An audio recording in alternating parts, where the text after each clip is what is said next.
Shoot it, yep. Yeah, Gui shoots it when you're supposed to shoot. Caraca, ferrou. Eu fiz o filho do homem chorar.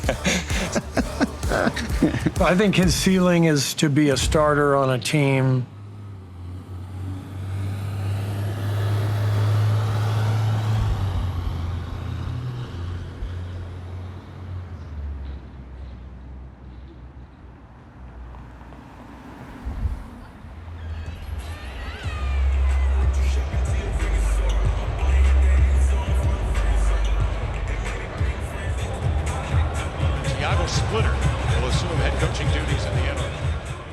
Claro que foi minha estreia como técnico, já tinha isso como, né, aquela emoção de ser o primeiro jogo como técnico.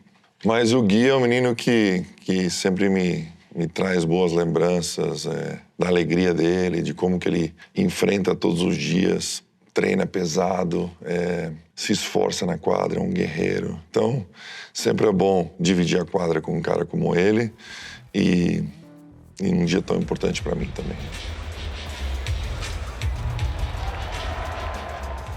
Cara, foi legal porque a gente recebeu a notícia, acho que foi 2 dias antes, ou 1 dia antes do jogo, que o Thiago ia ser o técnico principal do Portland. Eu encontrei o Thiago, dei parabéns pra ele, né? Acho que ele foi o primeiro brasileiro a ser campeão, o primeiro brasileiro a ser técnico na Europa, campeão na Europa e agora o primeiro brasileiro a ser técnico aqui no Brasil, nos Estados Unidos também, na NBA. So Gui Santos, his first playing time. E eu lembro que nesse jogo eu entrei, acho que tava bem no finalzinho, acho que no último quarto, faltavam uns 10 minutos para acabar o jogo, a gente tava perdendo de uns 20 pontos de diferença. Aí na hora que eu ia entrar, ele olhou assim e me chamou: Ei, Gui, não vai me fuder, mano, não vai me fuder, não vai virar o jogo. Aí eu olhei pra ele assim e falei: Thiago, você também tem que me ajudar, né, mano? Bota os caras parar, me ajudar mais o meu cara lá pra eu chutar umas bolinhas livres lá também. Mas é isso, essa brincadeira assim, zoeira dentro de quadra entre os brasileiros. Ele é um cara que sempre traz energia pro time. Aí eu fiz as brincadeiras, né? Olha, não vai mudar o jogo aqui não, dessa vez não. Eu tenho uma admiração muito grande por onde que ele tá hoje, porque não é fácil. Tá onde é que ele tá como brasileiro, todas as dificuldades que a gente teve que passar para estar na NBA, então ele é um vencedor. Santos, deflected by Grant. Nope, not surprised.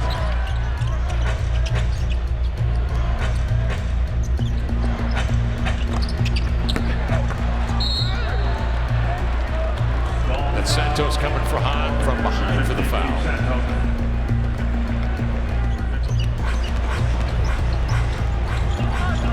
Spencer, blocked by the big fella. His second.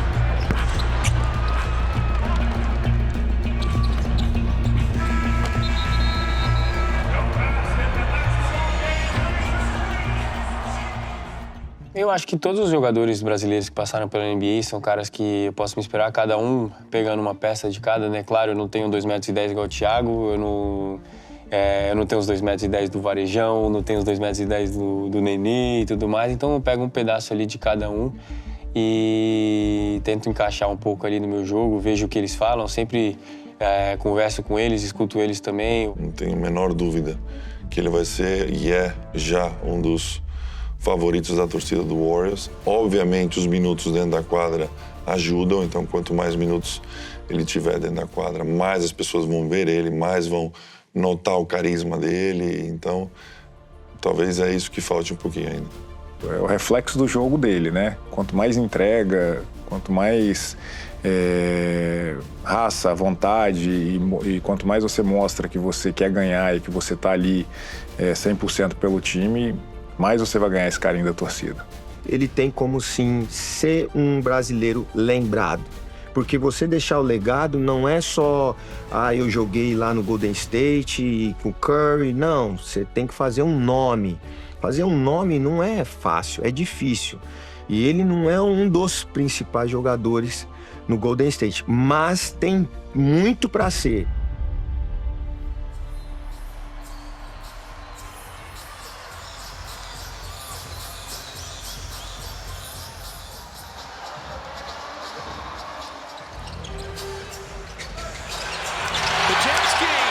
So see that three go down. This is what Kalena's talking about, gapping. That I dare you to shoot that jumper. Now, when he makes it, you shake his hand.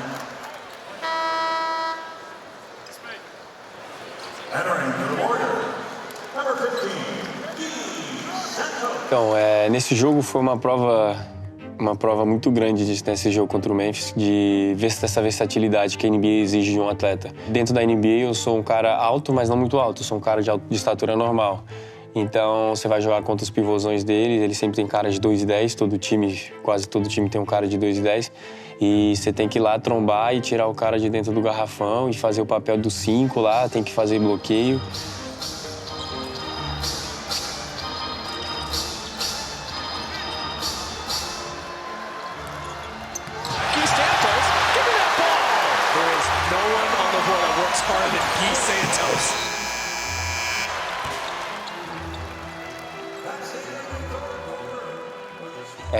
Eu agora estou jogando de 5, às vezes jogo de 3, às vezes jogo na 4. E igual o Steve fala, né, essa versatilidade que eu trago, tanto pro lado ofensivo quanto defensivo, tem momentos que é necessário e no terceiro quarto, você não jogou nem o primeiro nem o segundo quarto, no terceiro quarto ele te chama e você tem que estar pronto.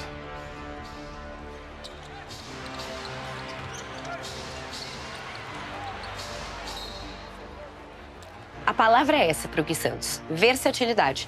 Ele pode sim atuar em diversas posições, ainda mais numa equipe como o Golden State Warriors, que muitas noites entra com o Draymond Green jogando de 5, que é um cara que ele é muito mais baixo do que a posição dele, né? Então eu acho que essas rotações dos Warriors, elas são interessantes nesse aspecto, porque elas permitem que haja um encaixe até diferente do que é mais convencional na NBA.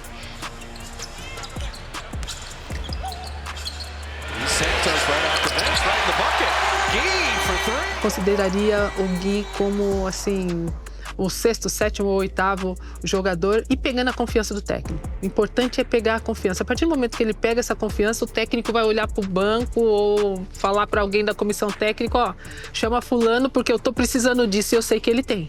E ele consegue me entregar isso na medida que eu quero e que a equipe precisa.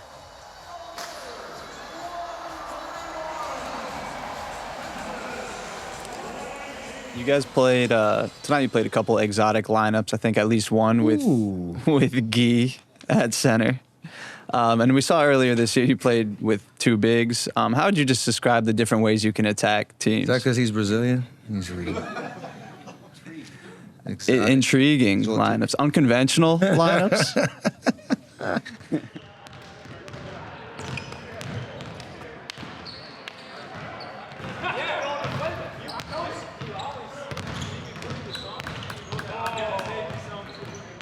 Shoot it, yep. Yeah, Gui shoots it when you're supposed to shoot. Tem gente que paga muitos dólares para assistir o Curry jogando e eu tenho a oportunidade de ver ele jogando e estar dentro da quadra junto com ele. Então, para mim, é uma sensação incrível. Quando eu tinha, sei lá, em 2015, eu tinha 13 anos de idade, via ele jogando as finais da NBA e eu queria jogar, queria ser como ele, assistir os highlights dele, do Klay Thompson também, quando eu estava no time.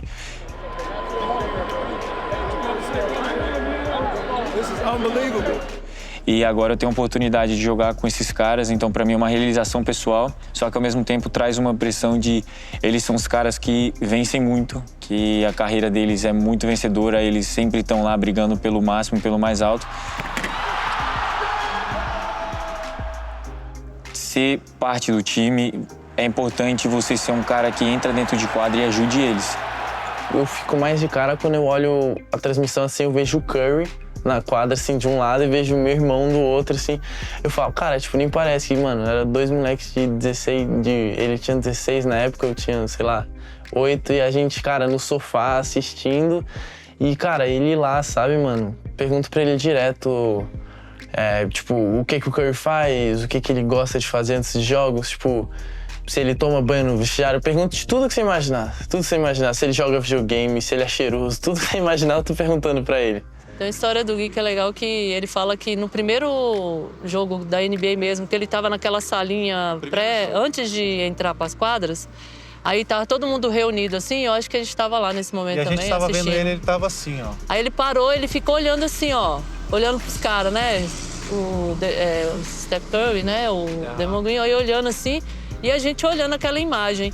Aí depois a gente perguntou, ele falou assim, mãe, era como se não era real pra mim, naquele momento não era real, era como se eu estivesse num jogo de videogame.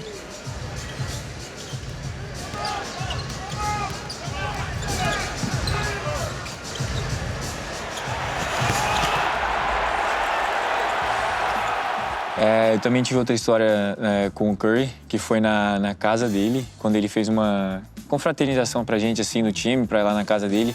Aí ele tem um filho dele, né, que é o Kenan. Que, pô, o moleque é, mano, virado no 220. Corre pra lá e pra cá, pulando, vira cambalhota. Ele tem um trampolim lá na casa dele, aí corre, pum, vira mortal, já cai na grama e já sai correndo. E ele é viciado naquele Body Flip Challenge, naquele joguinho da garrafa que você tem que girar e cair em pé. Aí, cara, ele foi jogar comigo.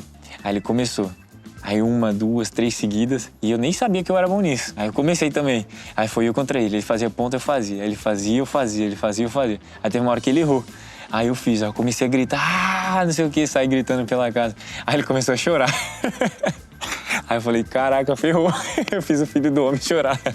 Só que aí ele chegou pra mim assim, o próprio Curry, né? Chegou pra mim e falou, você tá ensinando ele a ganhar, porque ele sempre arruma um jeito de ganhar. Agora, toda vez que ele me vê, ele já pega uma garrafa e vem, começa perto de mim. Aí eu falo, não, vou jogar mais não, já ganhei, não vou jogar mais com você não.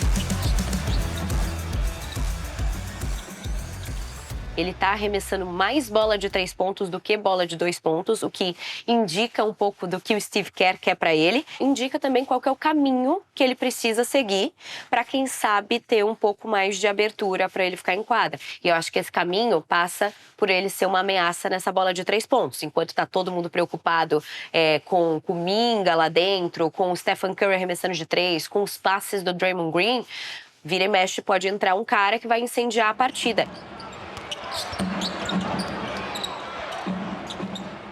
Cara, é o que o jogo proporciona, na verdade, porque aqui na NBA, quando você é um cara que, por exemplo, se você não chuta, sei lá, ele sempre é muito número, muita estatística. Se eles olham você, o cara não chuta mais 40%, então os primeiros 2 arremessos, eles pagam arremesso pro cara. Aí, se eu tô livre, eu vou chutar mesmo e... Pô, você recebe a bola livre, o cara tá 2 passos lá pra dentro e fala, vou bater pra cima dele pra tentar cortar ele. Não, é mais fácil chutar e tomar a decisão certa, né?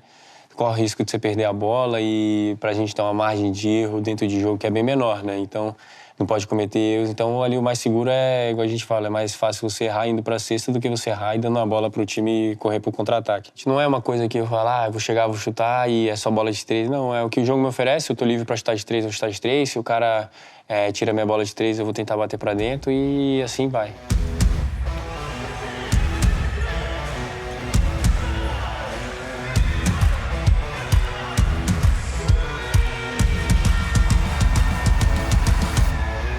Esse jogo de Miami, que eu ia sair como titular, o Steve de manhã mesmo, a gente fez um vídeo.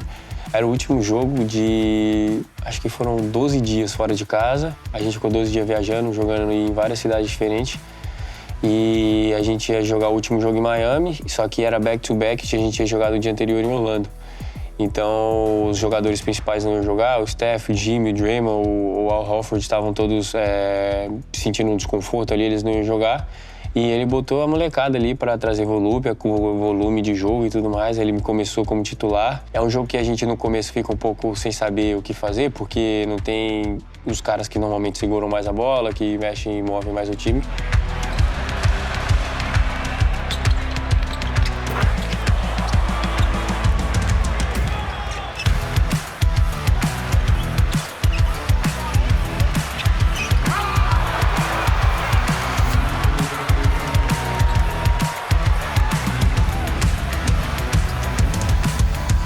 Mas acabou que ali a gente foi se desenrolando ali, perdemos o jogo, mas a gente jogou bem, jogou um jogo bem parelho com eles ali, que foram decididos nos minutos finais. He is a player who connects the game for others. You know, he's a really good passer, cutter. You know, he's a good shooter from the outside. So he's been at his best for us when we've played him with our best players, with Steph, with Draymond, because of the way he connects the game. So I think his ceiling is to be a starter on a team, you know, that has their star players already in place. A NBA é assim, pode acontecer trocas, pode acontecer lesões, pode acontecer alguma coisa que mude totalmente e você tá lá e você é o próximo cara a ser chamado. Então, eu sei que daqui a pouco minha hora vai chegar e quando eu chegar eu tenho que estar pronto.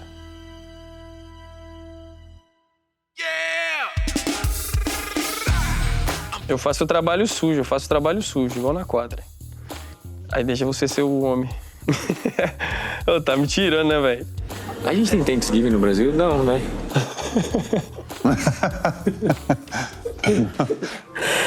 Aqui é casamento. Você chorou? Rapaz. Fala, rapaziada, só passando para sugerir aqui para vocês assistirem os conteúdos aqui do lado.